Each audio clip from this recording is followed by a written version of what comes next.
And shalom, everyone. Shalom. I want to welcome everyone to the house of the lost sheep of Israel. And today, I just want to make sure that we have a few things going on because we had a couple of issues with the application for that there. So I just want to make sure we are coming through on the one. So just give me one quick second, and I can check it here. Yep. So that's all I wanted to make sure of. So I want to just welcome everyone here and make sure I'm not over burning on this here. But I do want to welcome everyone here to the house of the lost sheep of Israel. I'm Elder Michael Johnson, which I will be going through the teaching on today. What will you exchange to quench your thirst? But I also want to take time to recognize my my cousins, because we have some cousins that I have up in San Diego, and they've been joining us, and they joining us today as well as my cousin Vaughn and her family. And these are, some cousins actually I grew up with, and the same ones I told you about, where me and Chuck and all of us, me, Dwayne, and Chuck, we was running buddies together. But this family, we real close to, and this is the same one that my aunt and Yessie. These are her children. These are them, and we grew up very, very close together. So I do want to welcome them over. And Vaughn is the oldest, but if you see her, she don't look old as nothing. But she's a little older than me, but she looked very young. And also as the same one with the daughter, where we get that it's your own dang fault. It was her daughter, the one came up with that. As we say all the time. I said I have a little cousin who said that, that is her. So we want to welcome them over as we go through this teaching today. And I want to just continue as we look forward to just move people to not looking at things for feelings, but making things for what we need to do. So I just want you to bear with me one hot second, because I'm getting ready to move something up real quick, and we can go right from there. So one of the main things is, what will you give for exchange? What will you give for an exchange? How can you even buy something as an exchange? Meaning this, many of us learn different languages. Many of us, one second, I'm at to turn it back up. And let me just make sure everything is good with him. So I had to turn it back up to where we back good on this. So I just want to make sure, just give me 1 minute, and I will sit there and see. So just give me one hot second here, and we'll see. So I'm just checking something real quick. We're making sure that everything is good. So I'm just checking with it real quick to make sure we're good there. And I'm just waiting to get a signal back from him to make sure that we're good. So just if you can bear with me 1 minute, and then we can move forward with this lesson. So I'm just checking here to see how is that there. And I'm not.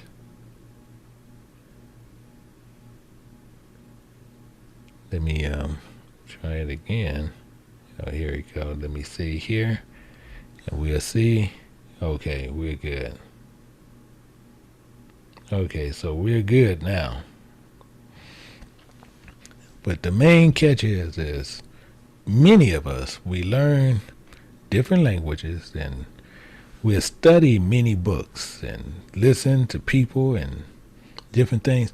In all of it, we'll try some things to even try to quench what we want to call love. We'll try to quench this thing called love. And you can't quite put your finger on it. You cannot quite put your finger on this. Because we'll sit there as would we be thirsty for something. And then if you're thirsty, the way you quench your thirst, you drink a cup of water.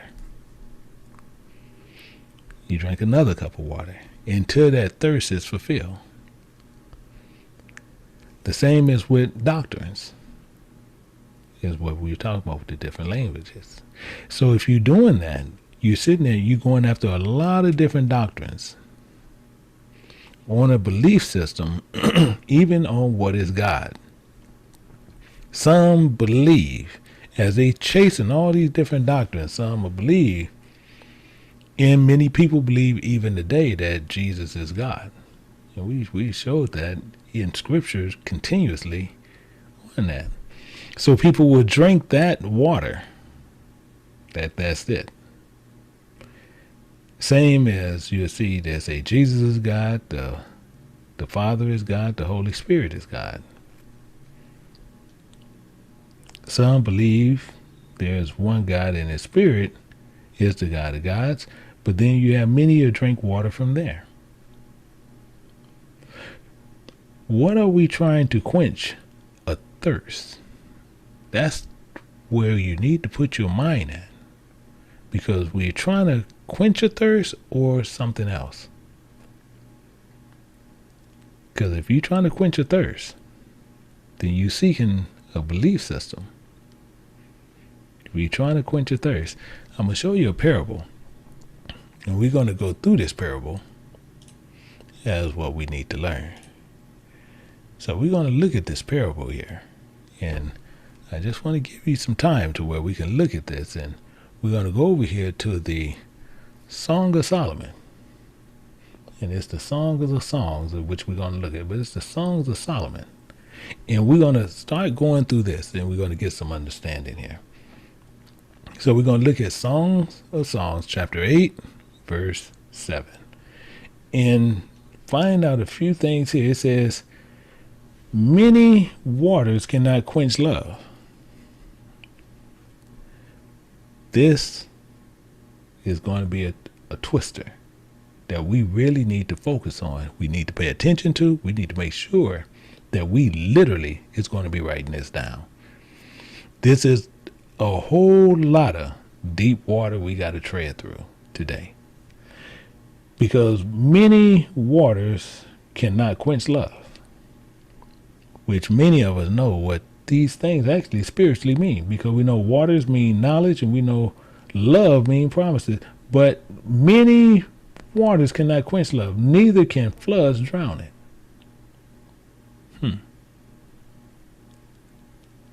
This is interesting, because if a man would give all the substance of his house for love, I want you to pay attention to what we're getting ready to go through.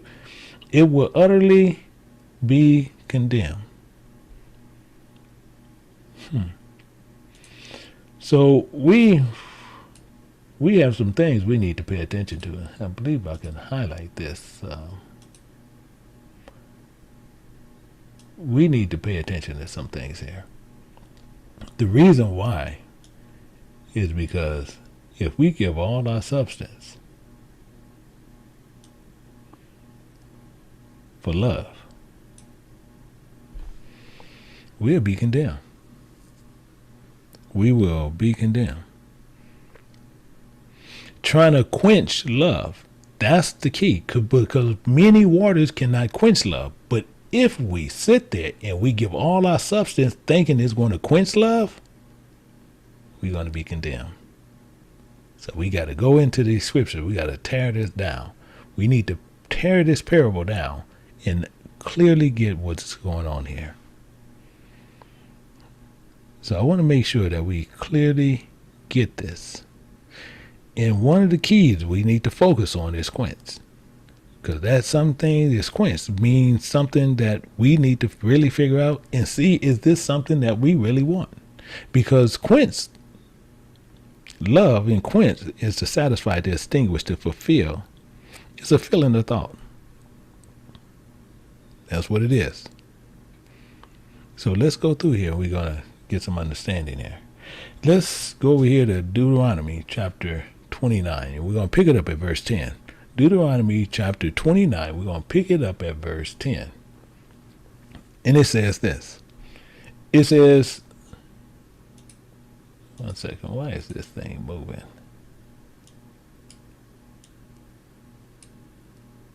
Yeah, one second, I'm going to do this one. Let me try this one more time. 29 in verse 10, because it shouldn't be moving. Actually, let me go over here to Deuteronomy 29 verse 10, because if not, I'm going to end up changing that one. 29 in verse 10. Yeah, we're going to end up changing this one. Yeah, I'm going to have to change that one. I see that one I will have to change. So, but let's look at Deuteronomy chapter 29 verse 10, and I will change that in a little bit. And it says, we stand this day, all of you, before the Creator of your God, your captains of your tribes, your elders, and your officers, with all the men of Israel. So this is what we're going to be looking at for the topic. This is what we're going to be looking at for the topic of this subject today. And I'm just getting ready to switch something over. Because I don't want that one constantly just moving over around. So we don't need that one there. So when we look at this topic, for each of us, that if we seeking to quench, to satisfy a lust for the Spirit of God, fulfilling the lust through serving other gods before the God of Israel, are we trying to quench something we shouldn't? For all of us. Our captains, as he said, our captains of your tribe, your elders, the officers of Israel. It says, your little ones of your wives and the strangers that are in thy camp, from the hewer of thy wood unto the drawer of thy water. So this is talking about everyone. You see how he's bringing this in. Let's look at verse 12. It says, that thou should enter into a covenant with the Creator of thy God, and unto his oath, which the Creator of thy God maketh with thee this day. We're clear. In that oath that was made, we'll see it here. We'll see it here to where we're going to all be on the same page with this, to break down this parable that's going on. In Exodus chapter 19, we're going to pick it up at verse 5. Exodus chapter 19, pick it up at verse 5. It says, now for that reason, now therefore, if ye obey my voice indeed, in works, and keep my covenant, then ye should be a peculiar treasure unto me above all people, for all the world is mine. That's the oath. That's the oath. That is what we're going into the covenant with. And if we do that, verse 12, that you should enter into the covenant with the Creator of thy God, and unto his oath, which the Creator of thy God maketh with thee this day. That's the oath. This is the oath right here. That is the oath that was made.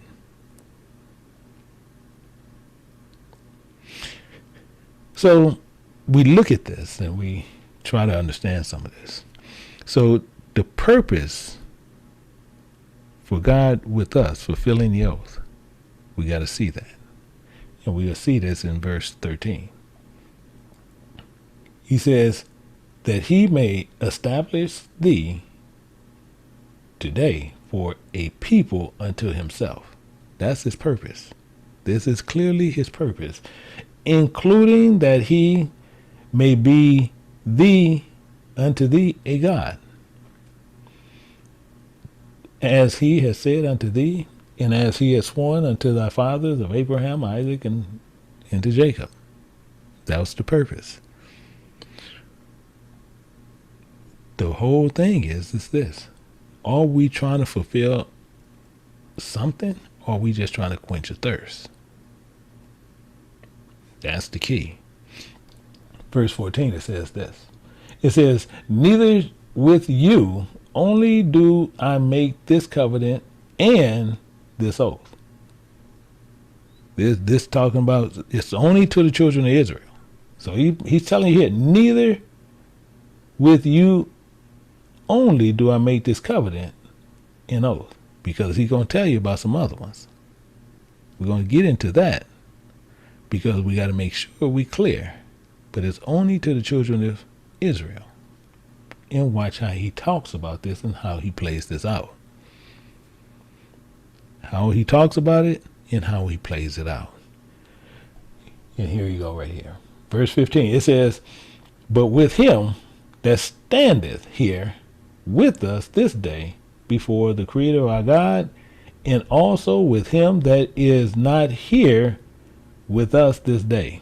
So now he's talking about us. He's talking about Ham's children. He got everybody else involved. He got everybody else involved. Because we clearly know we wasn't standing there. We, the people who's hearing my voice right now, we wasn't there. But he's telling us right here that this was made with people that wasn't even here, that even wasn't there at that time. But it's still only to the children of Israel on how he's actually laying this out. So we see that it's something that's being given out that we really need to understand. Something that's being given out that we really need to understand. Because if we're going to clarify our oath, and the strangers also, he's not trying to quench your thirst. He's not trying to quench your thirst. But he's fulfilling something that was written. He is fulfilling this, what was actually written. Let's look at this again. It says, but him that standeth here with us this day before the Creator of our God, and also with him that is not here with us this day. Even them that is not here. So we trying to find out, are we trying to quench something, or are we trying to do something else? Let's look at Romans chapter 9, verse 4. And it tells you here, because it says, who are Israelites, to whom pertaineth the adoption,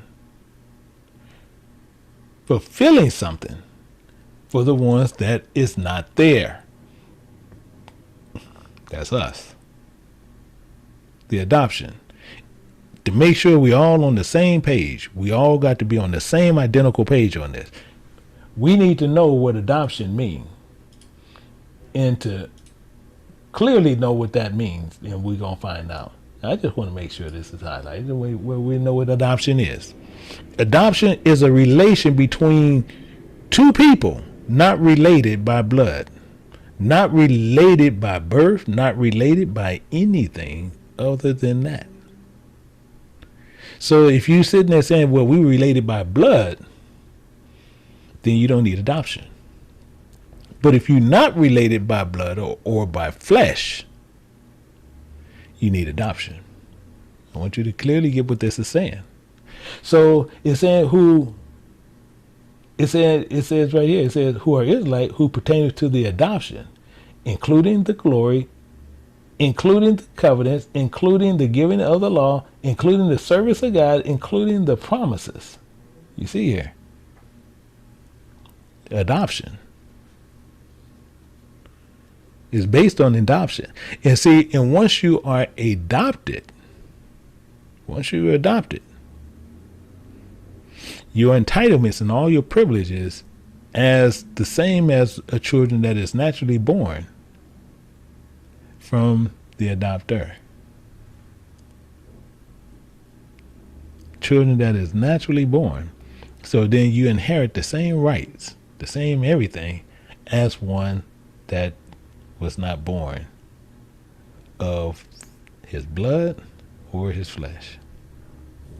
Adoption.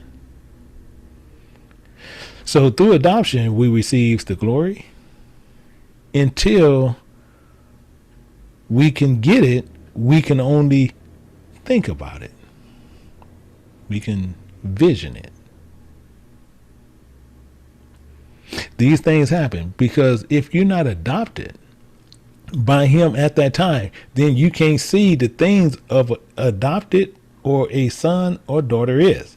Let's look at this, and we're going to dig into this a little bit deeper to where we can start understanding a lot of other things. But I need you to stay with me on this to where we can walk through this together. In Exodus chapter 33, and we're going to pick it up at verse 18, and understand a little bit of adoption to show you why, if you're not adopted fully to them, you don't have privilege to certain things. So let's see this with Moses. We're going to look at something with Moses in 33:18. We want to see what Moses did.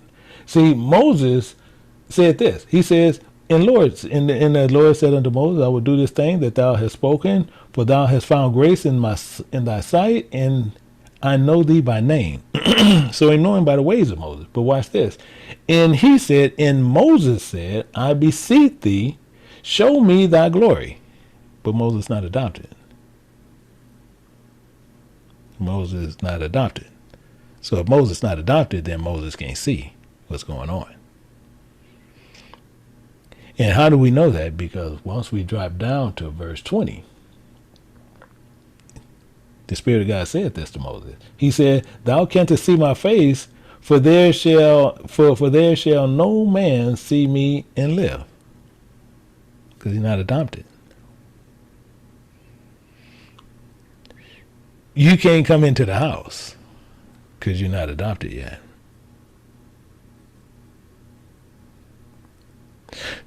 So we, as a people, are not adopted. We seeking that. We seeking something. And some of us is trying to quench love. You can't quench love. This is promise that's going on. The promise of adoption. So if the adoption is happening, how are you going to quench that by just doing something? That's crazy. It's craziness.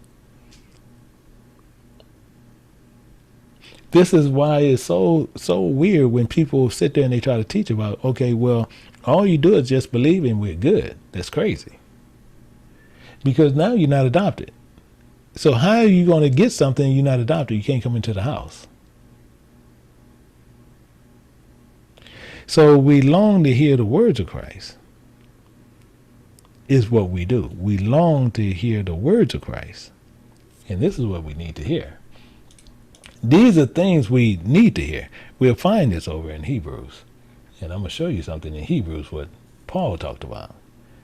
In Hebrews chapter 1, we'll see what Paul says there in chapter 1, verse 5. And it says, for unto which are the angels, the messengers, said he at any time, thou art my son, thou art my servant. This day I have begotten thee. Questioning. See, but that's what you want to hear. That's what you want to hear, because we're going to see it. Meaning this, it says, again, I will be unto him a father, and he shall be my son. Question mark. So where is he getting this from? Where is this coming from? I'm going to show you where this is coming from. Actually, let me go here and we'll pull this over. Actually, I'm going to still pull this one. Let me go back over to Psalms. We're going to go over to Psalms chapter 2. We're going to pick it up at verse 7. Because he's telling us this right up front. So if we're looking for this adoption, the glory, the covenant, the giving of the law and the service of God and the promises, and he will declare a decree at the end. For this decree is an order to where we can be adopted. And he says this, In it says, the Creator have said unto me, thou art my son. This is not a question. This is not a question to you. This is not anything. This is telling you right in front. Thou art my son. This day I begotten thee. That's a decree. That's an order that was made. But we have to be fulfilling something. We have to fulfill something. Not trying to quench something. Yeah, I'm thirsty. I just drank some water. That don't work. It's craziness. We get it.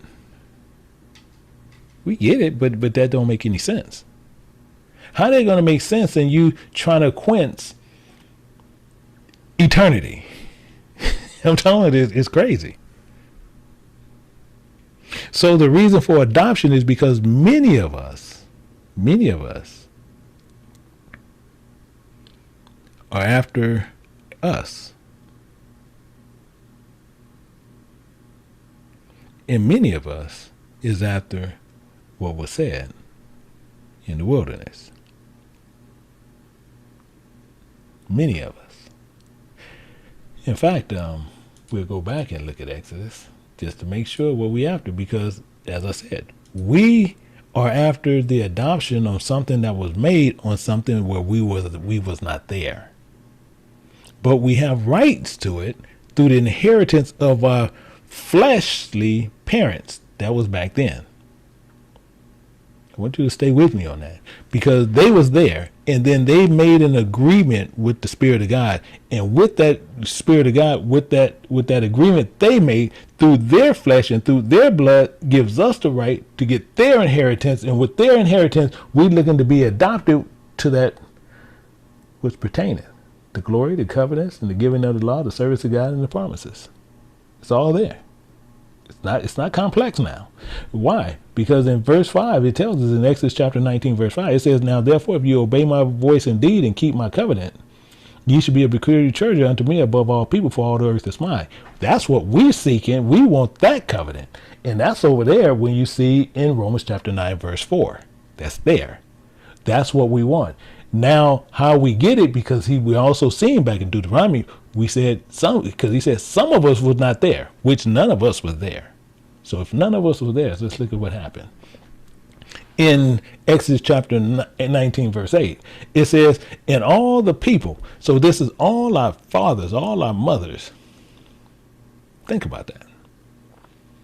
Answered together and said, all that the Lord has spoken, we will do. Boom, covenant was made. Now we have an inheritance from them. From them we have inheritance, because this is what was made with them. In fact, they got this. I'm going to show you where they got this from. We're going to look at Genesis chapter 17, picking it up at verse 7. And it says this. It says, and I will establish my covenant between me and thee and thy seed after thee in their generations for an everlasting covenant. That was the everlasting covenant that was made that we just seen. So are we seeking to quench something, or are we seeking something to fulfill? Now we're starting to see, I know some of you guys probably starting to move away from quenching. You're probably sitting there like, I'm going to get away from this quench. And I need to get more to this fulfill side. But we got to go through it more. Because many waters cannot quench love. Neither can floods drown it. And if you give all your substance because you call yourself quenching something, you're going to utterly be condemned. You're going to utterly be condemned on this. We sit there with this everlasting agreement. Not only is this an everlasting agreement with them, this is an everlasting agreement that goes down from generation to generation to generation. And we have an inheritance, meaning we have access to where we can exchange something for that. We can exchange something for that. let's go back and look at Deuteronomy again. Let's go back and check something. Let's look at this a little bit closer. Deuteronomy chapter 29. And let's pick it up at verse 16. Go a little bit closer. Let's get a little bit closer to this and look at this, how it is. Because he says, for ye know how we have dwelt in the land of Egypt. So we dwelt in the land of bondage. But then we're going to see more so is the main thing that's going on, and main reason why he's dealing with us the way he did. And how I came through the nations which ye passed by. Which ye passed by.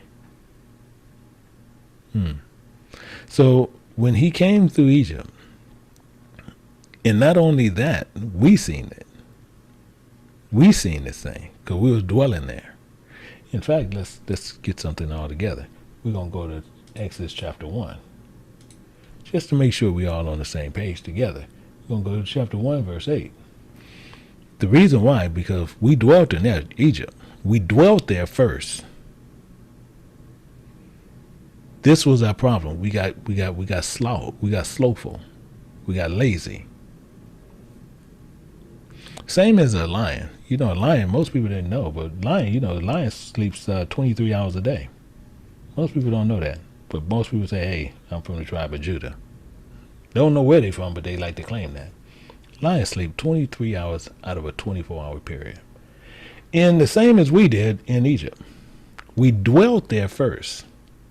Dwell, meaning we had no cares in the world. Because we was riding on something that Joseph did. That we was there based on something Joseph did.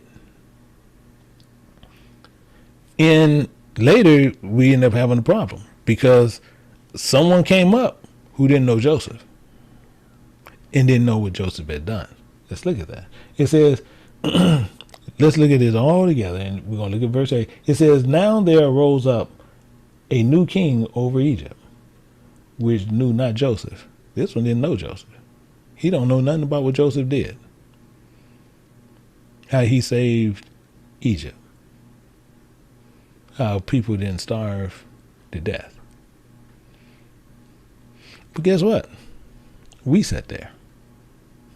We sat there too. Why? Because we sitting there, it quenched something. It's filling our bellies. It's quenching a hunger. Not love. Not love. So we hung out there. But we riding on what Joseph did. We riding on that. And once that happened, we're going to look at it a little bit more. And he said, who that king, unto his people, remember the people of the children of Israel are more and mightier than we. I don't know if anybody caught that. I'm going to explain to you. I don't know if anyone caught that. I'm going to read that again.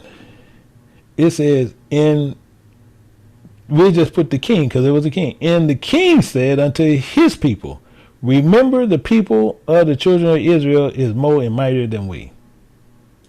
I know some of us missed that. So we need to sit there. I want to make sure we all on the same page. They are more and mightier than them.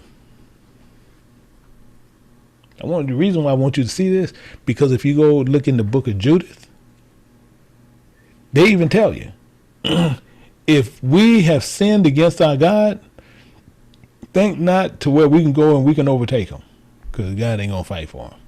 We'll get our butts tore up.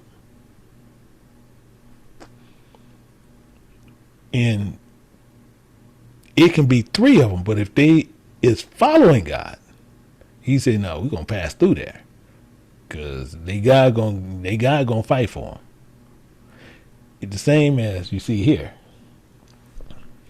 Israel is more and mightier than the children of Ham. Telling you right here, is more of them and they mightier than them. So evidently it's telling you something was going on in Egypt they wasn't doing correctly. I don't care how we look at this. how we think about it, how you flip it. They was more and mightier, but let's see what go on.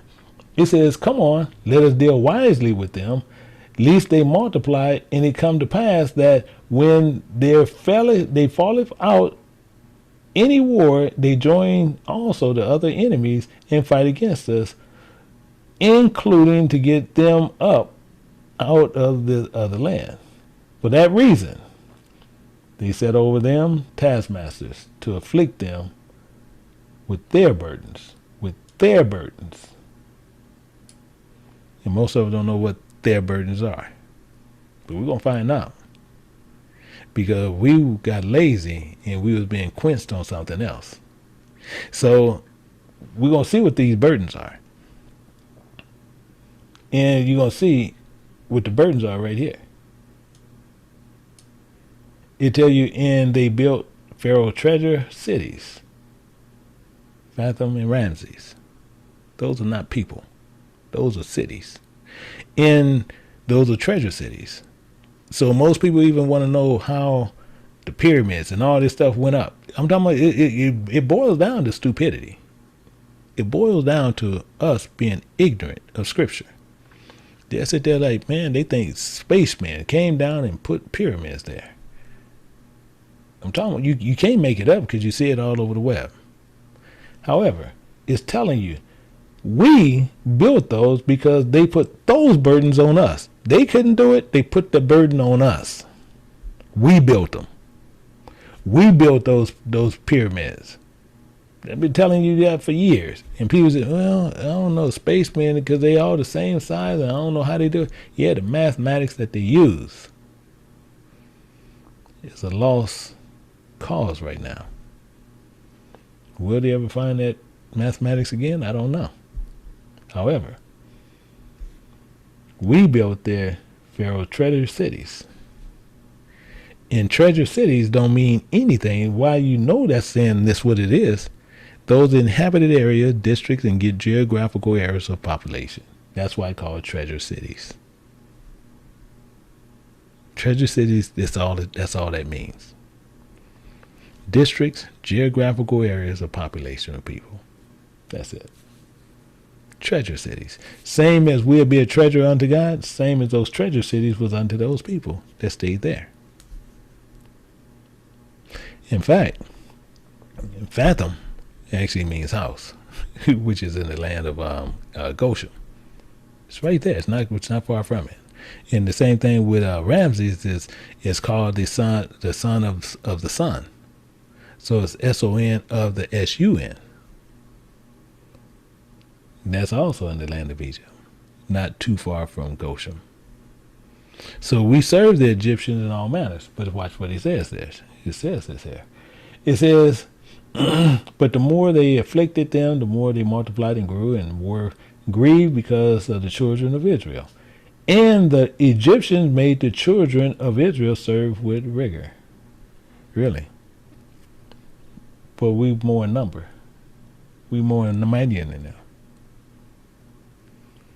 But when we don't follow the covenant with God, we already know what happened. They are more and mightier than us. But they did this. So let's look at this all together. It says, and they made their lives bitter with hard bondage in mortar and brick and all manner of service in the field, in all their service wherein they made them serve with rigor. Exactly the point. And when they say with rigor, they're talking about with violence. Excuse me. With violence, fierce, hard. This is why they did that. Why? They can get away with it. But people say, but there was more. We outnumbered them. And we was mightier than them. Okay, and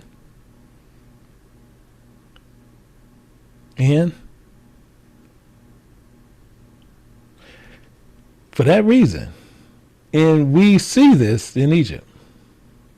Verse 17 in Deuteronomy 29:17. It says this, and ye have seen their abominations, including their idols, wood and stone and silver and gold, which was among them. We seen this stuff. We experienced this. We seen them doing it. Not just then, the entire time we was there. We seen all the abominations, the food they eat and everything, the idols, the gods and wood, stone. We seen all these things. We experienced it. And some of them might, I like that. I like that. What is that? This is God Boo Boo. Okay, I'm going to go with God Boo Boo. I like God Boo Boo.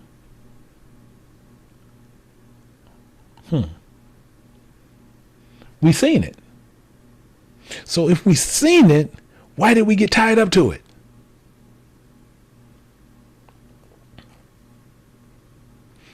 It gets better.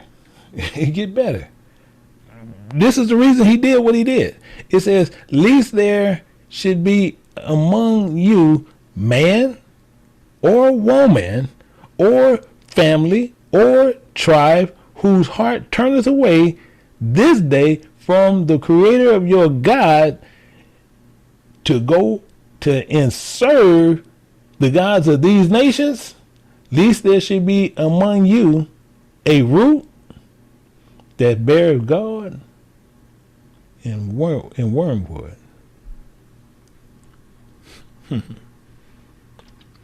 This is perfect. So we knowing those acts. We know these acts. Why? We were sitting over there for I don't know how long, seeing them doing it. See, people, I don't know. See, because we always got this one smart aleck. One smart, well, no, we could have been there, but we never just did it. Yeah, you always had that one. Always got that one. Want to sit there like they blind as a bat. Always got that one. And it's always in Israel. We got that one. Always. Now, I don't know. I didn't know they were doing that. Really. I didn't know they eat snails and all that. I didn't know they were doing it. Okay. Have you ever eaten in a restaurant? Medium scale, even kind of mid upper scale? Yeah. And you ain't never seen escargot on the menu? Oh, that's what it is? Okay, so you're going to tell me you're that ignorant. And when they brought them out, they in a shell, like a snail. Oh, I thought that was decoration. Yeah, see, them the same type. You should pack up and get as far away from that person as possible. Because when they come with that kind of ignorance,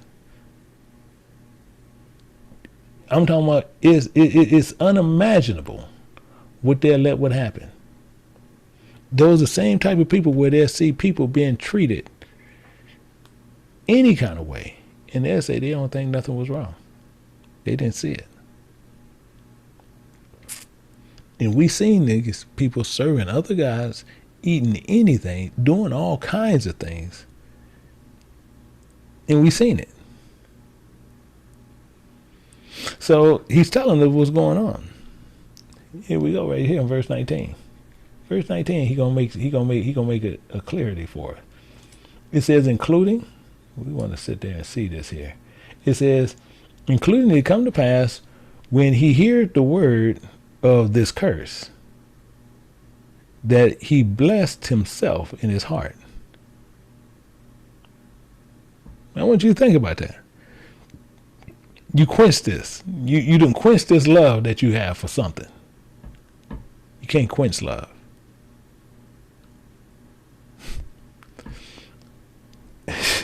I'm telling you, we get caught up every time. We getting just caught up and caught up. It says, saying I should have peace, though I walk in the imagination of my heart, to add drunkenness to thirst, and you're going to quench it with silliness.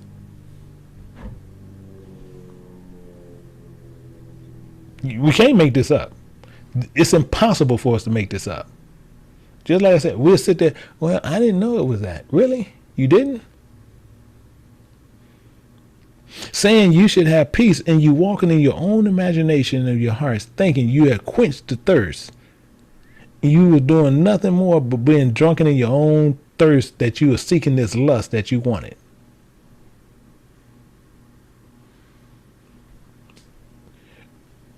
I'm talking about when we get in trouble, I got to go back to it's your own dang fault.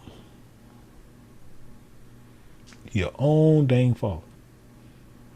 We seen what these abominations was. We seen this. We watched it.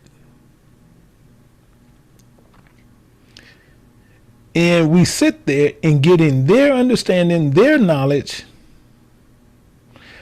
How can many waters give you understanding to God?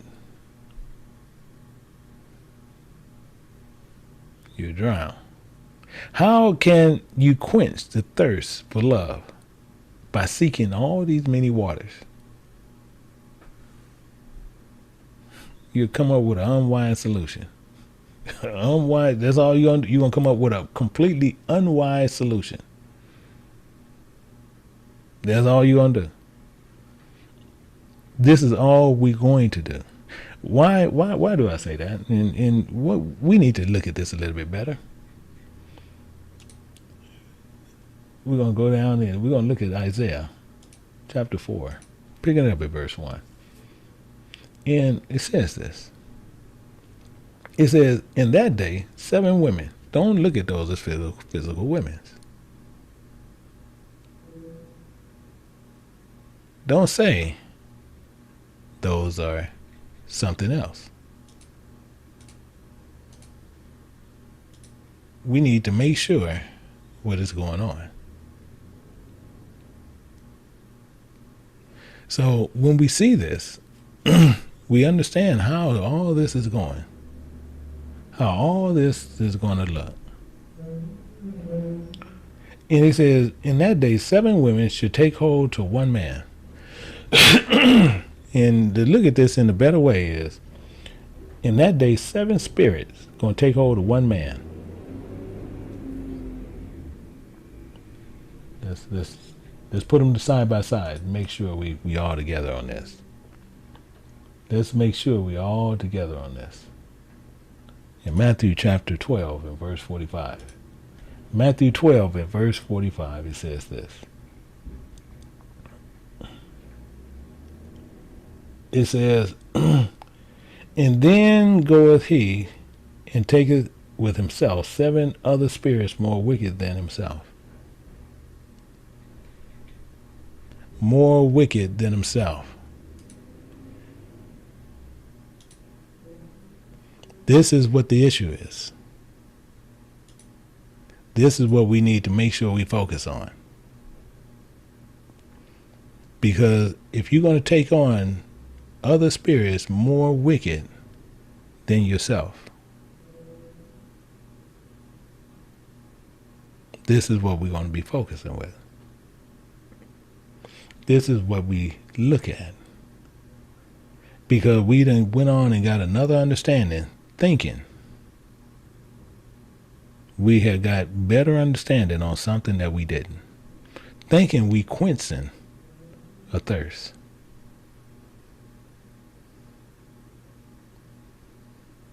Thinking that we have done something. Because it tells you this. In that day, 7 women should take hold of one man, saying, we will eat our own bread and wear our own apparel. Only let us be called by thy name to take away our reproach.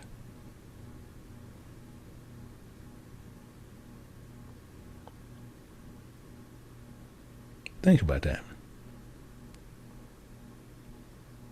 This is what needs to go on.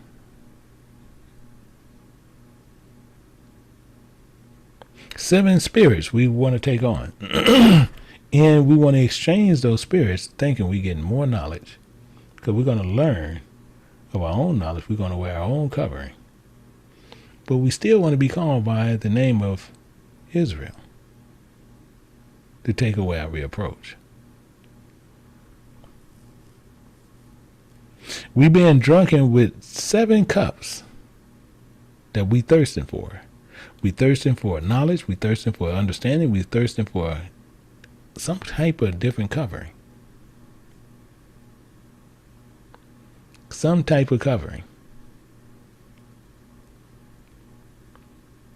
Believe with many understandings, we then are become equipped with our own covering in only seeking to be called by the name of God, Israel.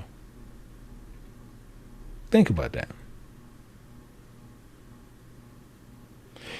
He tells us here, he says, and when then he goes on and taketh on himself 7 other spirits more wicked than himself, and they enter in and dwell there, and the last state of that man is worse than the first. Is worse than the first.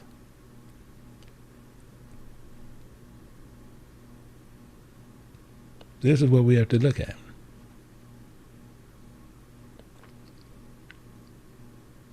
Because we going to take on these 7 other different doctrines, these 7 different teachings, all these other things. We're going to do all these other things. Think we quenching something, and we're not. See, the Bible tells us this, and when we look at Ecclesiastes tells us this, and we're going to look at 12 and verse 12. In 12 and verse 12, it says, and further by these, my son, be admonished for the making of many books, and there is no end, including much study is weariness on the flesh.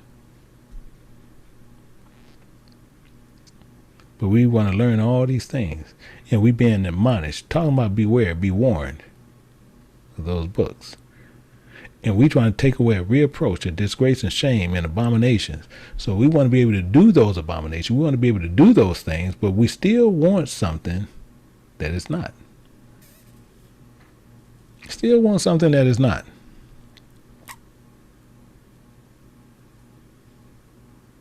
So when we look at that and we hold on to something, we look at this as a whole different picture at that point then. We end up going at a whole different picture after that. Meaning this. When it's talking about it's a worriness of the flesh. A worriness of the flesh. See, the worriness is the strength and the energy being used in result of a physical or mental work, which is draining one, which you being drained of. A worriness of the flesh.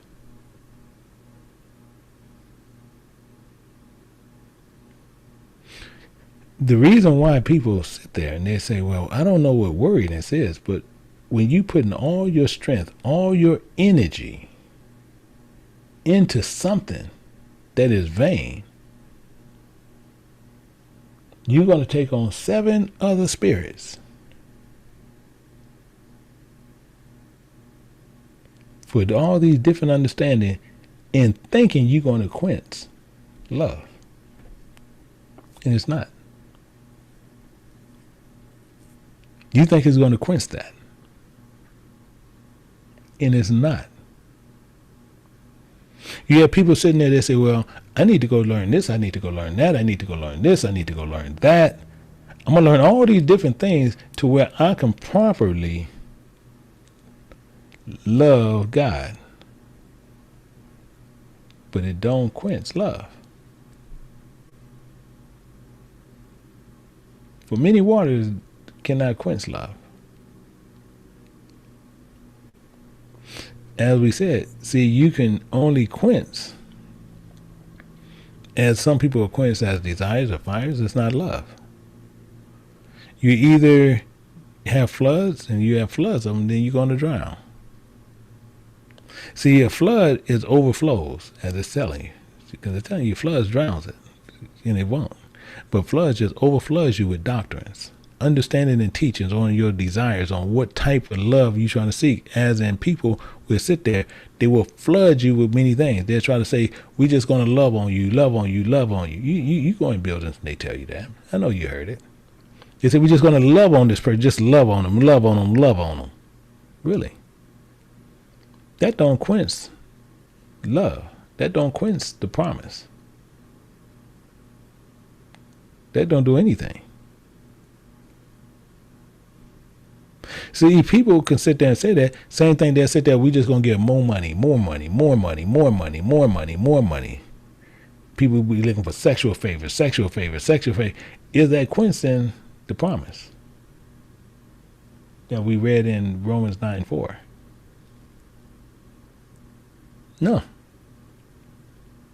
So many waters don't quench love. See, love cannot be drowned with floods of understandings. True understandings of quench is nothing more or have nothing to do with love. Quenching anything, if you're going to quench anything in the world, is temporary. It's a temporary satisfaction on where you need to be quenched again.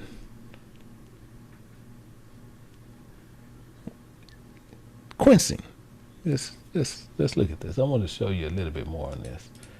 Let's go to John and look at this a little bit closer. Get a better understanding on what this is going on with John. John chapter 4. We're going to pick it up at verse 13. John 4:13. And it says this. And Yahushua, or Jesus, answered and said unto her, whosoever drinketh of this water shall thirst again.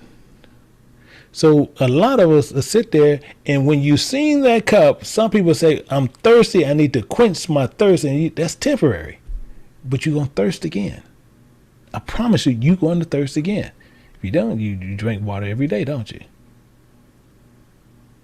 Because it's temporary. It's a temporary fix. That's all it is. Nothing more, nothing less. Just a temporary fix. Quench.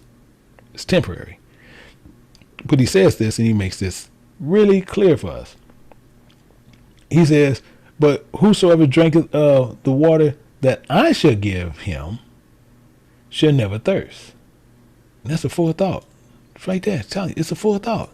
It says, but the water that I shall give him shall be in him a well of water springing up into everlasting life.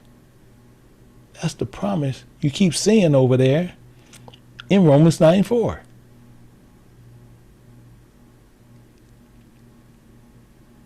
But when you're sitting there thinking that many waters going to quench that promise, that's impossible. Quench is temporary. It's craziness. You look at this. You'll see people that go all over the web. All over the web. All over the web. Oh, I'm going to get some knowledge over here. I'm going to go get some knowledge over there. I'm going to go get some knowledge over here. I'm going to go get some knowledge over there. I'm going to get some knowledge over here. I'm going to go get some knowledge over there. You'll go all over the place and get some knowledge. Thinking you quenched in love. And you didn't. You didn't quench love. You quenched a temporary fix, thinking you did something. It's fulfilling a vessel is what you want to be seeking, but when you quenching something, that vessel will get empty again. Same with floods. And some people, you get carried with a flood, and you be carried about all kind of ways. You be carried all kind of ways. And you'll see this here in Revelations. Revelation, we're going to look at something, and most people don't know it was 2 floods that happened, and there's 2 floods in the Bible. And we'll see this in Revelation chapter 12. We'll see this in verse 15, because the flood is not talking about a flood, but people think the world was actually destroyed in the flood is actual water, and it's not. It was a parable, but most people don't get it. It says this right here. It says in Revelation chapter 12, picking up at verse 15, it says, including the serpent cast out of his mouth water comparing as a flood after the woman. So the serpent put out a flood also. But he was chasing something. He was going after you, going after your spirit. And it says that he might cause her to be carried away of the flood. Because neither can floods drown it. It can't still get rid of the promise. He can carry you away with the flood, but the promise is still there. It doesn't change. People say, well, I got carried away. Okay, is the promise still right there? The promise is still there. You just not part of it. But the promise never changed. You got carried away. This is simple. But people sit there like, well, what about all these other people who sit in these churches and all these buildings and do all this stuff? Okay, a lot of them got carried away. A lot of people is going to get carried away by floods. All types of doctrines. All types of understandings. Many people are going to fall away. Many people. Do it change love of God? The promise of God? Of the covenant? No. Still the same. Don't change. So you can't drown it with that, and you cannot quench it with water. Yeah, he's making this clear. This is real clear here for a lot of us. Because the serpent cast out the knowledge to quench the thirst. To quench the thirst that people out there actually looking for. You know how many people out there looking right now? They sitting there trying to find different ways to learn how to get closer to God. And they got a Bible right in their hand. Many believe they are fulfilling the thirst with all these other doctrines, and they really quenching the thirst. Thinking they being on the same level. When they got all this knowledge now they're on the same level as God. The same identical level as God now. I done studied all these books. I done studied all these things. I done did all these studies. Now I'm on the same level as God.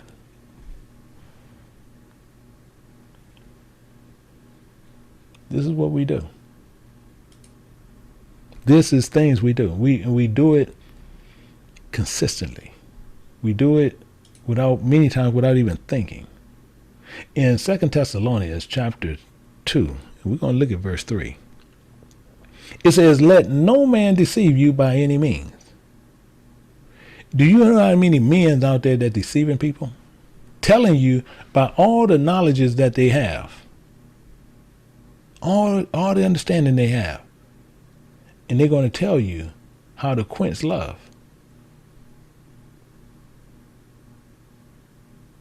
And it cannot be quenched. It cannot be quenched. But they're going to tell you how to quench it. And you're going to let that man deceive you. Many people listening even today is going to let them be deceived by a man. The Bible tells you you're supposed to learn according to precepts. Period. So that removes the man from the Bible. But you'll sit there and you can go in any church and you'll see no man teaching according to precepts. Not one. But you going in there letting it quench your love. Half of them don't even know what precept is. And it shocks me. So some of you, it shocked me. It shocks me. I had preachers tell me who've been preaching 30, 40 years, say, I didn't even know precept was in the Bible. It shocks me. And it says, let no man deceive you by any means, for that day shall not come except there come a falling away first, and that man of sin be revealed, the son of Satan, the son of perdition. People seeking in all the wrong places. We're looking everywhere, searching, looking for that feeling. We get it, they quench that thirst. Oh man, this is what I've been, this is sound good. They're in there singing all this music and all these things. You like it. Oh yeah, this gotta be it. Man, they in here blowing. They got you. You being deceived of something that you thought you found. So many of us run into these things and we don't know what's going on. In Isaiah chapter 14, and we're going to look at verse 13. because that man of sin going to be caught up. In Isaiah chapter 14, verse 13, for thou hast said in thy heart, just as he said, in thy heart, I will ascend into heaven. I will exalt my throne above the stars of God. I will sit on the mount of the congregation in the sides of the north. Don't let no man deceive you. But many people are going to let that happen. Many people is going to let that happen.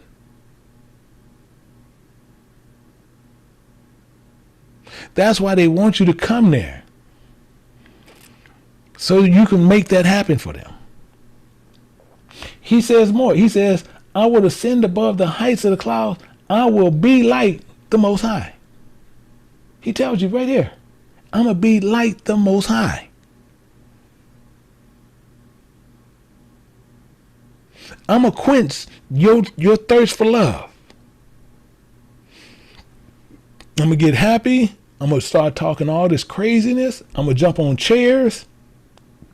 I'm going to have that music going. I might jig a step or two. People are going to be singing in the back. People are going to start jumping around. I'm going to start saying things. You ain't going to know what I'm saying. And you're going to say, man, that man quenched my thirst. Yeah.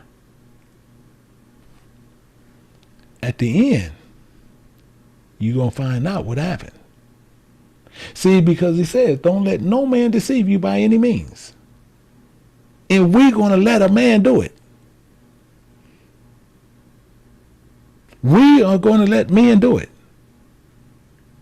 We can't help ourselves. Moses said this way back then, that we're going to go out and we're going to start chasing other gods. In 2 Thessalonians chapter 2, verse 4, it says, who opposes and exalts himself above all that is called God. Many people will sit there and do pastor's appreciation. You worshiping a man as if he's God. God said, I'm going to give you pastors, and you reverencing that man like he's God. Quenching your love.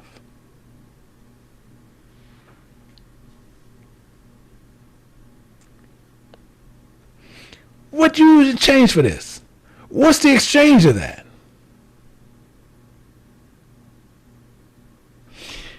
It says, who opposes and exalts himself above all that is called God, or that is worship. People sit there, I don't worship him. If you done celebrated a pastor's appreciation, you don't worship him. And there's, no, I didn't. Yes, you did. You worshiped the man. No, I didn't yet. Oh, you can sit there and say that in your head all day long. You done gave money to this man. Thinking that man sitting there and set you in the kingdom. He ain't set you nowhere. It said, don't let no man deceive you by any means. Anybody sitting there that gave this man some money, the first thing come out of your head should be thinking is this. If God said, I'm going to give you pastors according to my heart, and you done gave this man some money, tell you what, then women who sitting there who seeking rings or wedding rings from their husbands, then guess what? You need to pay him back. You're giving it to a man. This is the silliness we get into. Don't even understand what give. I'm going to give you pastors according to my heart. And then the first thing you do is give this man some money. He said, I'm going to pay them. And if they spend more than what I told them what to spend, I'm going to repay them. Yeah, I'm going to give them a love token. That's silliness. You can't find nowhere in the Bible where it says pay them. Everywhere where you see where they paid, you ain't talking about none of his.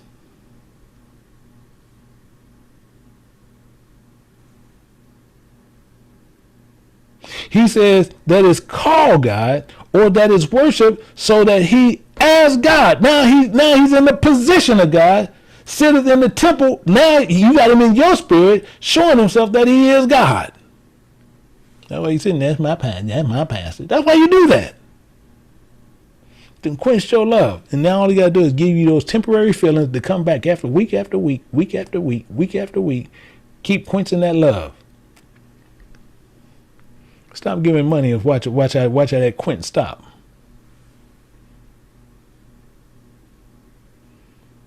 Watch how it stop. And then you have people want to come over here and come over there and come over here and come over there and come over here, come over there, and think they learning something.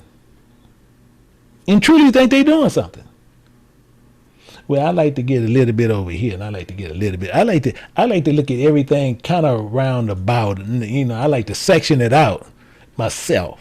And then, I come to the determination after I done evaluated the situation and what they spoke on, and I can take out what I don't believe and take in the things I do believe.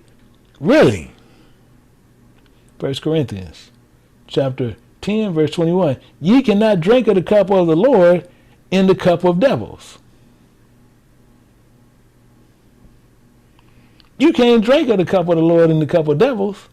You cannot partakers of the Lord's table in the table of the devils. Not going to happen. It's not going to happen. This is the silliness we get into. This is the silliness we get into.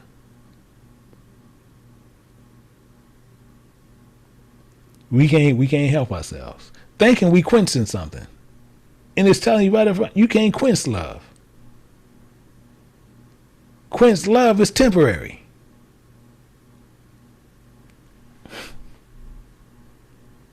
Man, I'm talking. This becomes so crazy, it's unreal.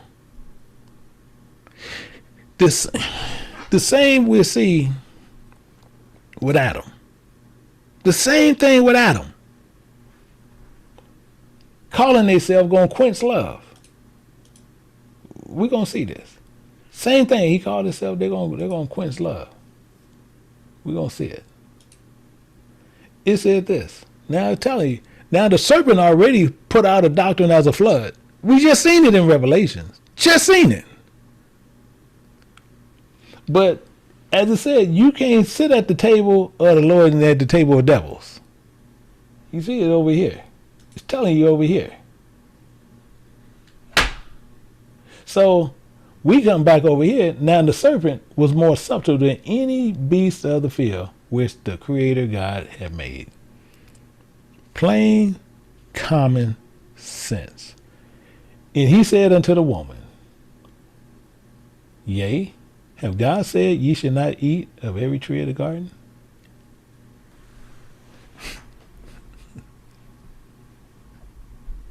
Neither can floods drown it. We already see what the promise is. He told us up front what the promise is. He told us up front.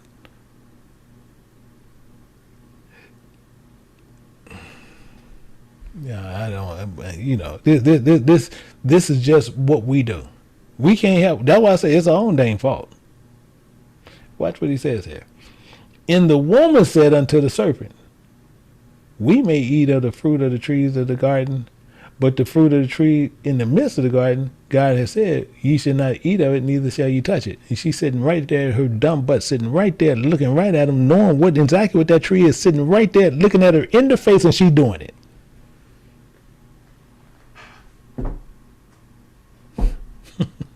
Telling you, we can't make it up. It's right there. We can't make this stuff up.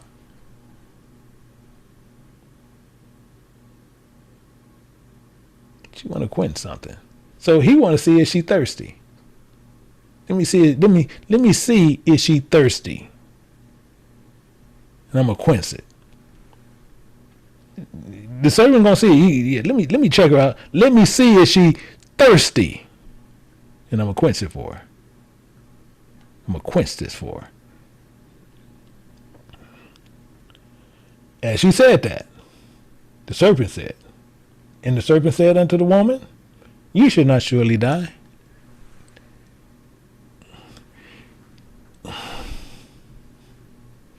You know how you getting ready to hit a child and you just put your hand, boy, same thing. He's telling, the serpent telling you, you're not going to die. God told you, you going to die. Who you going to believe? Well, I need to go get these more knowledges. Let me go read this other book. Neither can floods drown the promise. Did he promise you, you go do this? You promised you were going to die, didn't he? Surely ye shall not die. And he gonna put some more on it. He gonna put some more on this. He go right in verse 5. For God doeth know that the day ye eat thereof, then your eyes should be open. He got to put some more on this. He got to put some more on this. He got her. He says, including, you should be as gods. Y'all gonna be gods now. What? Oh, wait a minute. Hold it. I learned what you talking about. I'm gonna be God. I'm gonna be just like him. No, come on now. No, come on now. I'm gonna be a God. Yeah, knowing good and evil. Oh, come on now. Are you serious?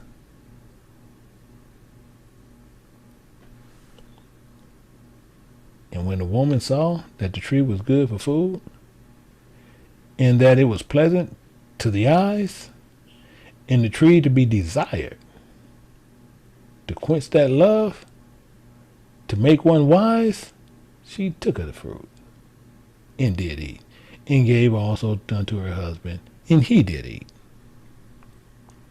Quenched it. Just that quick. Just that quick. What got her? Told her all that good stuff. Same when you go in those churches. They quenching it. They quenching that. They quenching that diet. They quenching that desire. That wantness. That feeling. Now you got people going, what's up, God? What's up, dude? What's up, God? Hey, God. I'm telling you, you can't make this up. Fulfilling or quenching. You go learning many doctrines, many understandings, and you're still going to drown yourself. And you're going to sit there thinking you own something. Neither can floods quench or drown love. Proving all this information, then it comes a question. So we kind of see, we done went through all this stuff. We done looked at a whole lot of different scriptures. We done looked at a lot of different doctrines on what's going on. So the question becomes is this. What will you exchange for love? Because it's telling you, many waters cannot quench love. Neither can floods drown. It can't drown love. But if you give all substance of your house for love, it will utterly be condemned. Wow. Sitting there like, man, it look like I'm in a catch-22. No, we're not in a catch-22. We just got to understand what Solomon is saying. We just got to understand what Solomon is talking about. See, it's based on conditions. See, if you give everything in the house, you're giving your money, your wives, your children, your husband, your clothing, your TV, the dishwashers and dryers and all this stuff, the yard stuff, the cars, and in exchange for that, your outcome is you're going to be condemned. You're going to get condemned. So people sitting there like, man, I'm giving everything up. He says, go sell all that you have and come and follow me. But they saying two different things. Two different things being said. So we have to figure out, how can I get condemned and I'm giving up everything? I'm giving him everything. I done gave you all my money. I done gave you all this. I done gave you that. I done gave you, I gave you my shoes. I gave you everything. Yeah, did you? Did you? Hebrews chapter 10, verse 5. He was real straightforward when he said it the first time. He says, wherefore, when he cometh into the world, he says, sacrifice and offering thou wouldest not. I don't want your TV. I don't want your car. I don't want your money. I don't want your shoes. I don't want your pants. I don't want your shirt.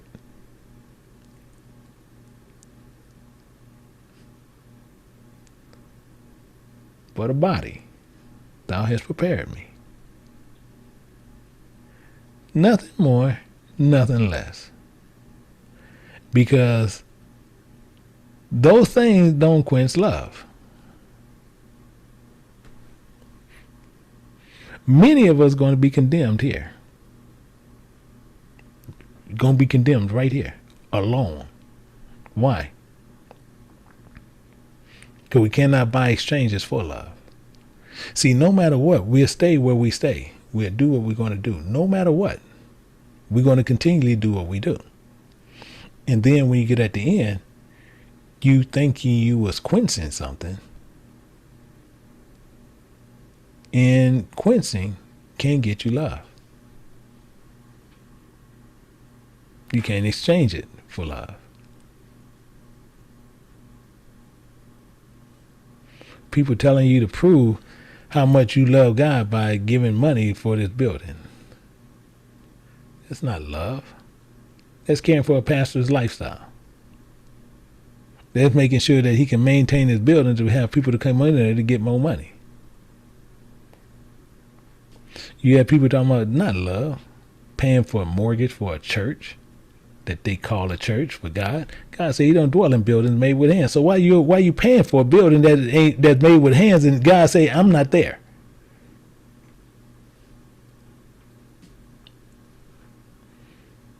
I'm not there. Pay your phone bills and cleaning bills, anything. See, love is without being hypocritical, not pretending. Love is felt or expressed. Cannot see it, touch it, feel it, but it's there. Love. It's a promise. See, when people understand love and really gets what's going on with love, you start figuring out you can't buy love. Let's look at something. Let's look at Romans chapter 12 and dig more into this. It says, let love be without dissimulation. Period. Period. Meaning being without hypocrisy, false appearance. As one to give you Christmas gifts. It's coming up. You have people who give a Christmas gift just because they gave them a Christmas gift. You got people who sit there and say, I love you, and they can't stand you. Hypocrisy. Let love be without dissimulation, without thinking you're going to quench it.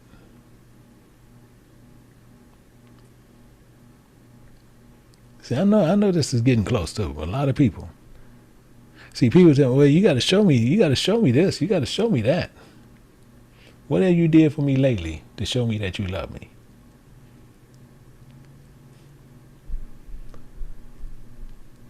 Let love be without dissimulation. Arbor that which is evil. Cleave to that which is good. Interesting. Arbor, hate. Hate things that are evil. Love is not a trade for this or for that. Love is an expression, as I said, it's feel. But when you look at it, let's look at it a little bit more. Let's go down to verse 10. It says, be kindly affectionate one to another with brotherly love, in honoring, preferring one another. The same as one to his brother, show love, showing honor, respect, preferring one another. See, and that's love. But people won't know how to express love. I'm going to show you how you can express it, but most people don't know how they can express love. I'm going to show you how you can express hate at the same time. Let's look at verse 11 and see something. It says, not slothful in business, favoring the spirit, serving the Creator.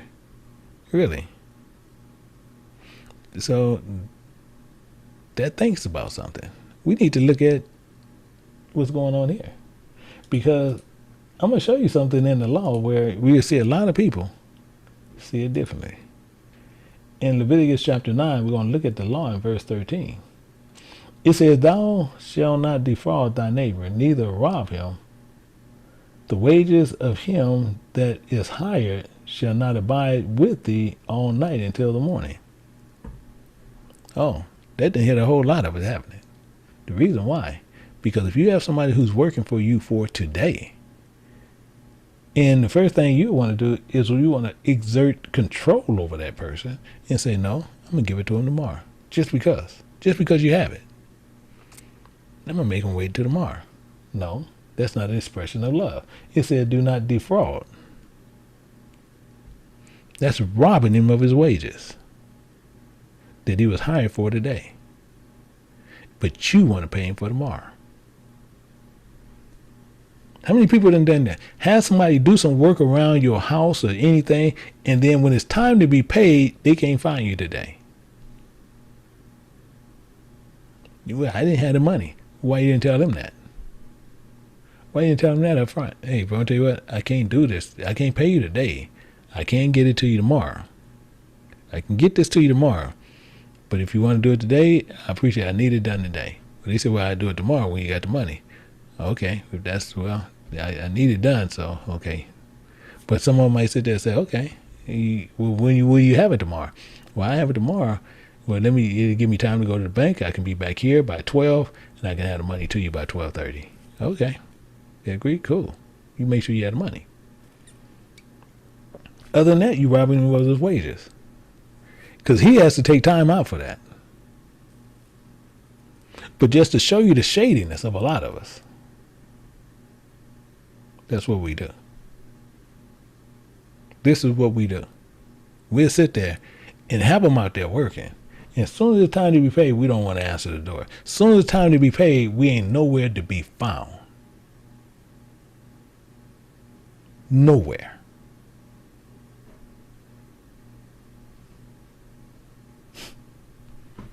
You cannot make this up. It says what it says here. It says rejoicing in hope.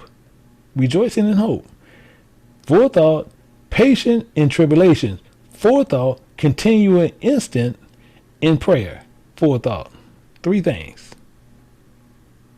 Three things. Three things. In those three things, you cannot even see. You can't even see them. Rejoicing in hope. Can you see hope? No. Patient in tribulation. You don't even know where it's coming from. Continuing instant in prayer.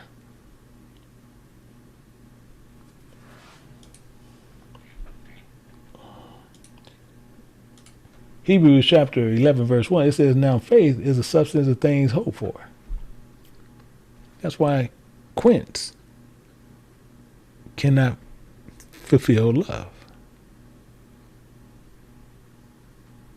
It's temporary. The evidence of things not seen. Substance. substance, and give all thy substance in thy house for love. The substance is things that's not seen.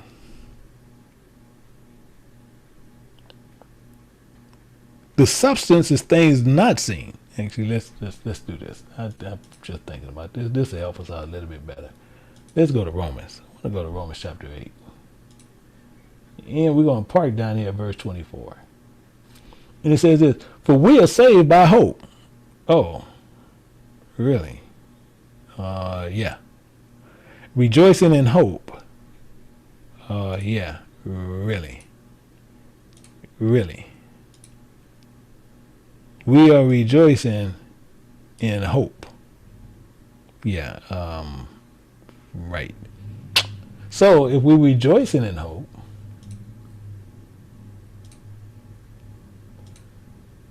and then why is he saying this over here this same way? For we are saved by hope. Not hope that is seen. Because it's telling you, but hope that is seen is not hope. Hope that is seen is not hope. Love that is seen is not love. Oh. Interesting. Yeah. Hope that is seen is not hope. For what a man seeth, why do we yet hope for? What sense do it make? I'm telling you, we do this to ourselves. We quench in a feeling of something else. See, praying for these churches are men in hope in God, but in man. But things not seen is utterly condemned you. But the things seen are not substance of hope, but the substance of want and of lust. Why would you give things and what you're going to exchange for this if you would have it? Tell me. It's there.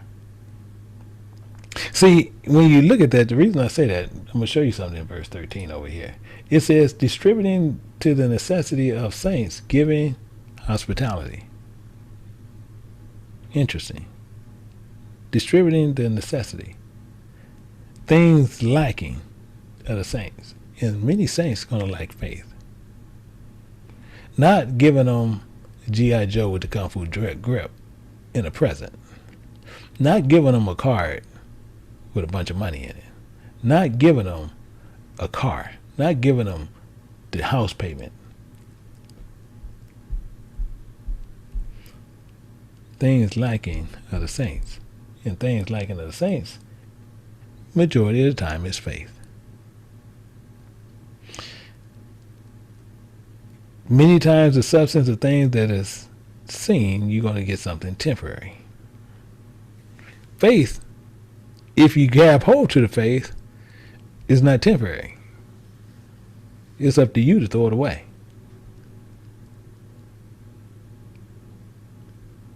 See, if you have faith, it's up to you what you're going to do with it. Faith is eternal. It's up to you what you're going to do with it. Quench is temporary. So this is why he says this, because it's a big thing that we're dealing with in Scripture. And this is why when you sit there and he can't quench that cannot be quenched. It's impossible. So when you look at Proverbs chapter 8 in verse 17, he says, I love them that love me, and those that seek me early shall find me. See, the Spirit of God had made this statement. He loved them that love him. The same as the work of love. You don't see it. You don't see him quenching something. Because he says, the water that I give, you will never thirst. So there are many ways people try to find love, and they try to sit there and look for God, and they try to exchange something for the expression of God. Quenching. Many places they'll find in books, and they sitting there saying they found God. They found God. So how did you find God? And God said that from the beginning, chapter 19 of Exodus, verse 5. He says, now, therefore, if you obey my voice, so tell me, what did you see? He said, and keep my covenant. What did you see? Then ye should be a peculiar treasure unto me above all people, for all the earth is mine. What did you see?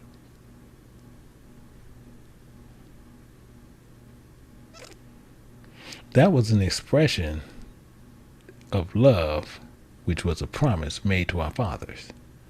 And now we, through that expression of love, we have access to be part of that. Not temporary fixes. So we have to build up our faith. We have to build that up. We have to learn. I'm telling you, you have these 2-bit preachers. They gonna be in buildings. They try to get you in buildings to where they can sit there and pump poison into you. They good at doing that. But you have to build your faith up. In fact, let's look at something. We want to see something right here and get this pretty good understanding here. We're going to go over to Jude. Let's go to Jude, and we're going to see something in Jude. We're going to go to Jude chapter, well, there's only one chapter, but we're going to go down to verse 20. And it says this, but ye beloved, that beloved just means promise. But ye promised one, build up yourselves in your most holy faith. You build that up. This is something you build up. It says praying in the Holy Ghost. So the promised ones, and then you love, and you seeking to be that peculiar treasure unto him, building up yourselves and giving up the things of your flesh and seeking the things of the promise, being obedient to his word. It's clear. Because his promise cannot be quenched with a temporary feeling in a whole bunch of different doctrines. You can't even drown it because the promise is still there. In fact, in verse 21, it says this, keep yourselves in the love and the promise of God, looking for the love of our Creator of salvation, the Anointed One, unto eternal life. Lord Yahweh Shai the Messiah, Lord Jesus Christ, but this is all, it's just telling you what to mean. I'm just giving you what to mean, what the actual functioning is behind the names. Because Lord is Creator, salvation, and the Anointed One. So it's the Creator of salvation of the Anointed One unto eternal life. It's clear as day. It's not hard. So you have to remember what's being shared with you earlier. You have to remember what was shared with you earlier. I just want to put this here just so you could just remember some of this as we going down. In John chapter 4, verse 13, he said this. It says, and Yahweh Shai answered and said unto her, whosoever drinketh of this water shall thirst again. Exactly the point. But the main thing is verse 14, but whosoever drinketh of the water that I should give should never thirst. But water that I should give him shall be a well of water spring up into everlasting life. That's what you want. You don't have to quench anything. Because water cannot quench love. It's impossible. That's an impossible thing. Let me see if I can do this and we can sit there as we're going out. Well, I'm going to show you if we can work this out. I want to show you another comparison of love that just can't be quenched in that way. We're going to go to John chapter 15. We're going to pick this up at verse 9. It says, It says this. We want to look at some comparisons to just get this understanding that what love is and what quenching cannot fulfill. We just want to understand that. It says, as comparing, the Father have promised me. So that's what Yahweh is saying. So as the Father has promised me, so I have promised you. You see, he's saying that. So he's telling you, so continue in my love. And just to prove what he's saying, just make sure he's saying that. I'm going to show you in the other way. And you'll see it's saying the same identical thing. Just to put it there the way you can know he's actually the one saying that. So he says, as the Father have loved me, so I loved you. Continue in my love. That's all he's saying. Meaning this. So the Creator have loved Yahweh or Jesus in that promise that he promised him. So the same promise and expression of hope was eternal life that he actually telling you that you have. So the comparison between him, he says, so these you cannot quench love, but he's telling you something that you can get eternal. Something you can get eternal. And he's just doing this. So that's why he said you have to build up your faith. So it's something you have to learn. Something you have to learn. And Matthew, that helps us out. Matthew chapter 11, verse 29 helps us out to see this. 11:29 it says this in Matthew. He says, take my yoke upon you and learn of me, to build up your faith. That's why many of you guys are here. You're here to build up your faith. I'm not here to give you these feel-good messages. I'm just a messenger. So if I'm just a messenger, I'm not here to make you feel good. I'm here to show you what's in your contract. I'm here to show you what's in your covenant. I'm here to make you understand what's in the covenant, what's required of you, to where you can get into the kingdom of God. I'm not here to make you feel good about a feel-good because they'll tell you the gospel is the good news, and that's a lie. The gospel is a message to you, showing you what you need to do to get back in covenant with God. Period. So when you see these things, people tell you all these different things. But when you see this and understand it, that's why he says, take my yoke upon you and learn of me, for I am meek and lonely of heart, and ye shall find rest unto your souls. He's clear here. He's perfectly clear here. So we must continue to learn of the doctrine according to his precepts. And God speaks. And then when he speaks, then we know it's not a man speaking. That's why he does that. That's why it has to be done in precepts. It's no other way around it. But let's look at this and get a better understanding there. We're going to look at John chapter 7. We're going to go down to verse 16. And then we're going to go back over there to John 15 and finish it out. But let's go down to John 7 and we're going to go down to 16 and look at this. It says, and Yahweh answered them and said, my doctrine is not mine, but he that sent me. So what he's saying over here, he's telling you right up front, this is not his. The same as people sit there and talk about, I have a doctrine. I don't have no. That's why I have to put these books up here, because I have to let you know what he's saying. Now, I don't have no control over this, but it removes me out the way. So when people sit there and say, well, no, he said that, he said this. No, you can go right to the verse and say, no, that's where you got this from. He said this, said that. So it's under this condition. And you get this under this condition, meaning this in verse 10. It says, if ye keep my commandments, this under that condition. I don't care how we look at it, how we flip it, how we script it. It's under that condition. If you keep my commandments, ye shall abide in my love. You see that? That's the condition. So you got to keep them, and then you abide in his promise. Because love just means promise. People sit there, oh, love means this, no, love means, no, love means promise. Paleo Hebrew will tell you all day long, if they really understood it and they understood the reading of it, it'll tell you that's all it is, a promise. That's why he said, so if you abide in his promise, even as I have kept my Father's commandments. He's telling you right up front what it is, right? He's even telling you right there what it is. He says, including abide in his promise. It's clear as day. Not trying to quench something, just trying to show you something. So this is why we also see this over here in Peter, just to make sure we're all on the same page. In 1 Peter chapter 2, picking it up at verse 21, which is what one we want. Verse 21, it says this, and It says, Peter says that, he says, for hereunto ye are called, because Christ also suffered for us, leaving us an example that ye should follow in his steps. And that's what he's over here trying to get us to do over here. He's trying to get us to do the same identical thing over here. No difference. No difference. So how can we do that correctly? How can we do that and abide in his love correctly? We will find that in a real weird place, but and we won't think so that it's there, but it's there. We'll go to Psalms 136. And we're going to sit there and we're going to see something. Psalms 136. We're going to go through the entire 136, then we're going to see what happens here. It says, I give thanks unto the Creator, for he is good.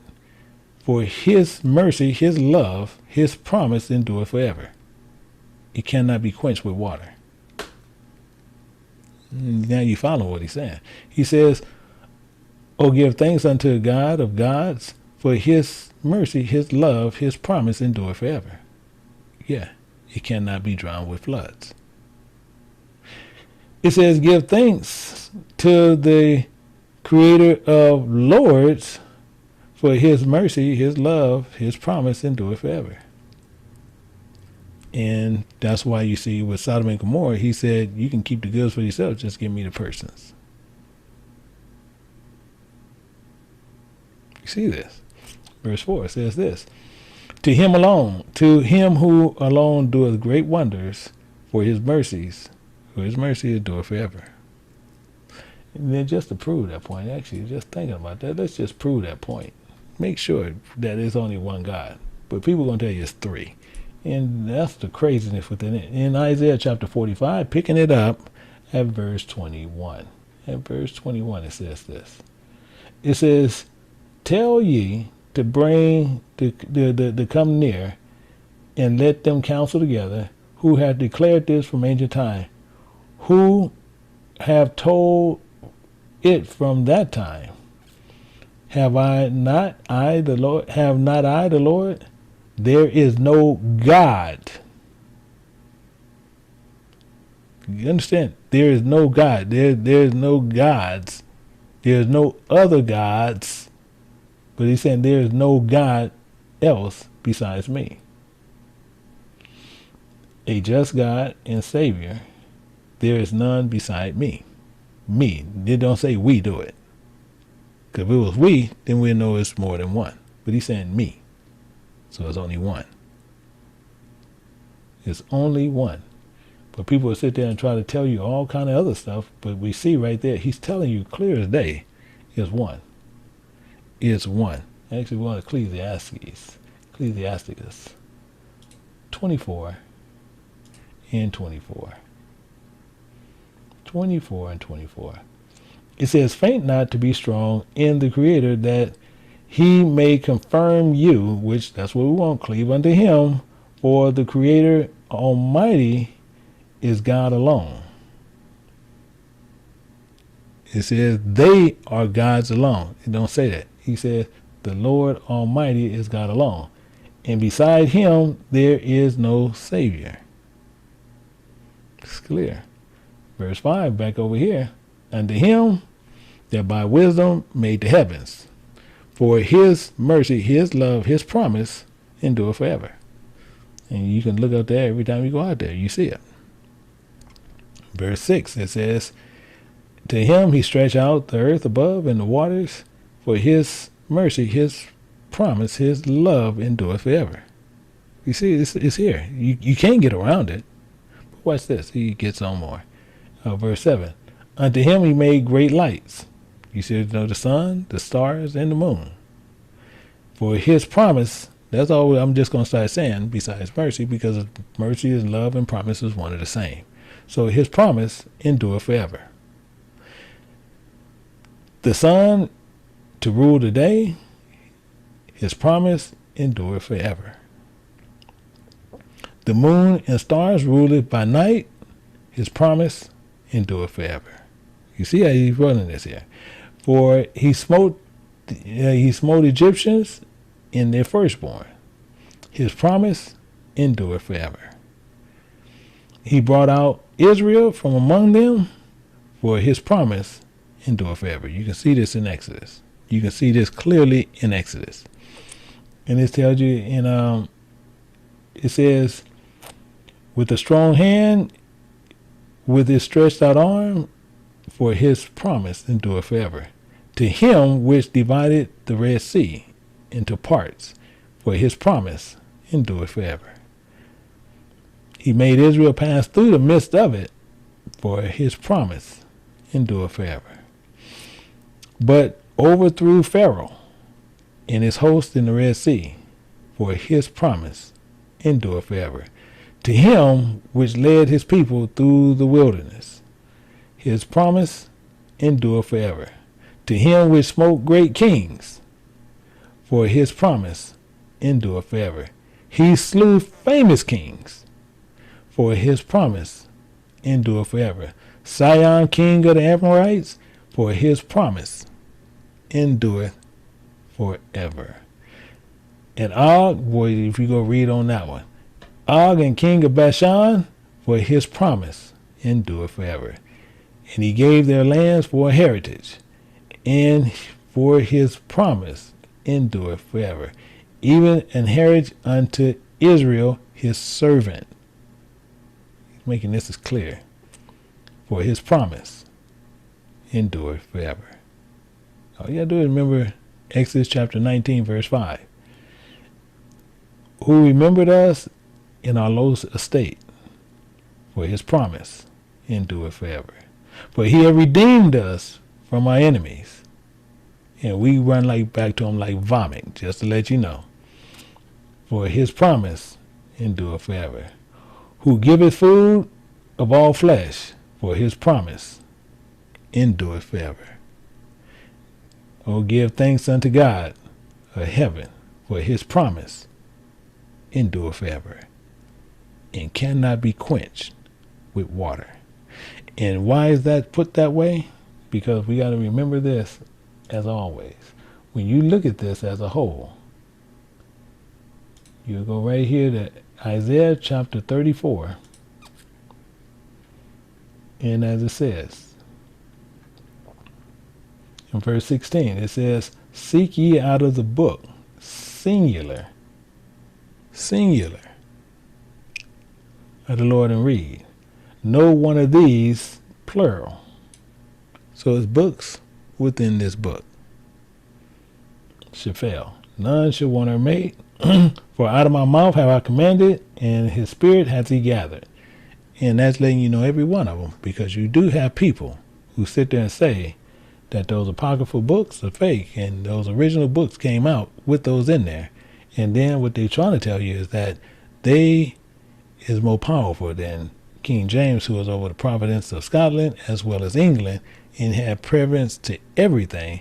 But now they come over and only have preference of an apartment or anything else, and then they want to sit there and say that they got 66, which was taken out on purpose.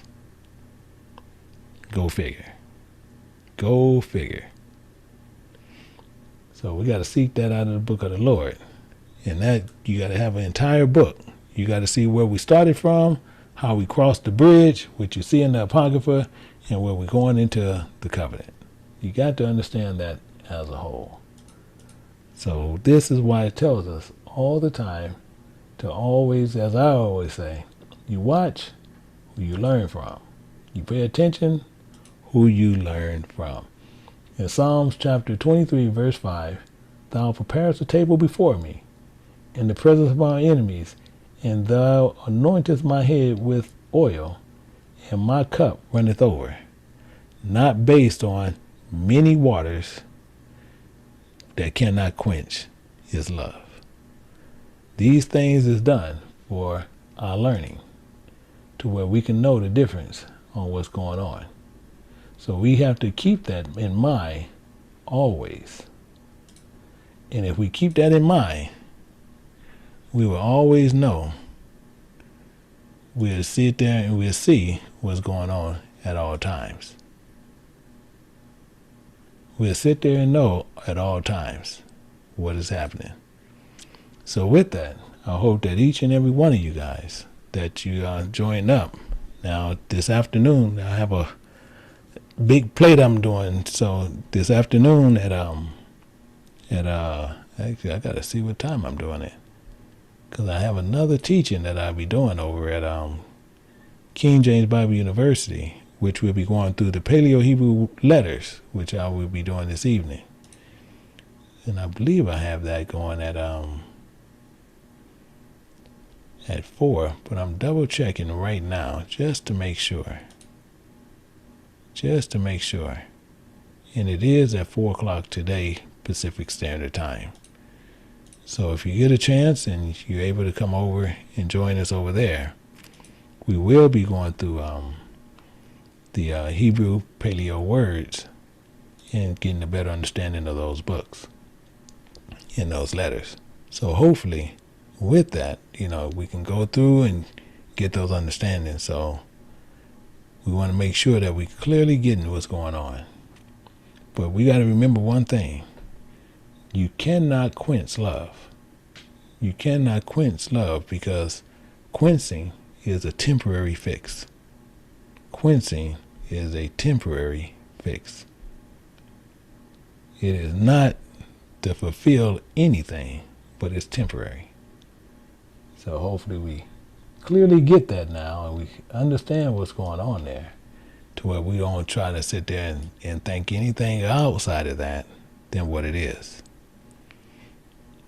So with that, I say, we're going to end here, and then we'll get ready to get prepared for later on this afternoon, to where I know it'll be at 4 o'clock Pacific Time, 6 o'clock Central Time, and 7 o'clock at Eastern Time. And hopefully you guys will be able to join us with that. So, because really what a lot of people have done, they're taking those Paleo Hebrew letters, and they made them all kind of just silliness. And what we are doing now, we're trying to make sure we're correcting these things to make sure that they are corrected. So that's why we're going through it. We're taking the time to go through it. We're making sure we can understand it, and making sure that each and every person can get a full understanding on what's going on with this Bible. So I say to each and every person, and until next time, and until this evening, just make sure, we won't be over here. We'll be over, you go to King James Bible University page side. So make sure you go to that side and you'll be able to catch it. So until next time, I say each and every person, shalom.